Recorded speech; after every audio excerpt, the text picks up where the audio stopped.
আল্লাহ বলছেন ইসলাম একটি জীবন বিধান, পূর্ণাঙ্গ জীবন বিধান বলেছেন।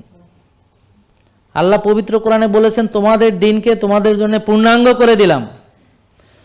আর তোমরা এটাকে দিন ইসলাম মানে দিন ইসলাম বুঝছেন, যে এটা হচ্ছে পূর্ণাঙ্গ একটা জীবন বিধান, কমপ্লিট কোড অফ লাইফ। যদি তা না হইতো তাহলে তো এখানে টয়লেট কোন দিক ফিরা করতে হবে, আগে কি দোয়া পড়তে হবে, বেরোনোর সময় কি দোয়া পড়তে হবে, এগুলো তো থাকতো না।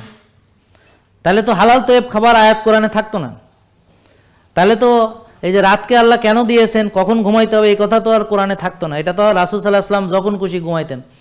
তাহলে ডিসিপ্লিন মানার কথা পবিত্র কোরআনে আছে কি নাই? তো তাহলে ডিসিপ্লিন কি কি মানতে হবে সেটাও কি বর্ণনা করা আছে কি নাই? তা আমাদের প্রিয় নবী হযরত মুহাম্মদ সাল্লাল্লাহু আলাইহি ওয়াসাল্লাম সেটা মেনে দেখাইছেন কি দেখান নাই? তো তাহলে এরপরও যদি আপনি না মানেন তাহলে নিজের প্রতি জুলুম ছাড়া আর কি বলা যায় এটাকে? তো যারা যায় জুলুম করবে নিজের প্রতি সে তো ধ্বংস হবে। তা আজকে আমাদের এই পরিণতির জন্য আমাদের নিজেদের প্রতি যে জুলুম আমরা করেছি, বেশি খেয়ে বারবার খেয়ে, ওই যে নষ্ট খাবার খেয়ে, ওই যে কোরআন হাদিসও মানি নাই, আগের আমার বাপ দাদাকেও না মানি না, ওই আর এক সাহেবগো পরামর্শে আমরা আমাদের রুগী বানাইতে আছি। নাইট ক্লাব তো আমাদের কালচার না, রাত জাগা তো আমাদের কালচারে ছিল না কোনোদিন। ছিল?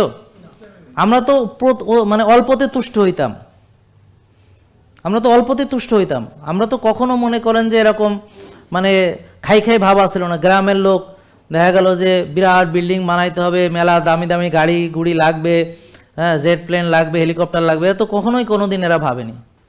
তারা একবেলা খাবার পেয়েছে, পরের বেলা খাবার পেয়েছে, এতেই খুশি।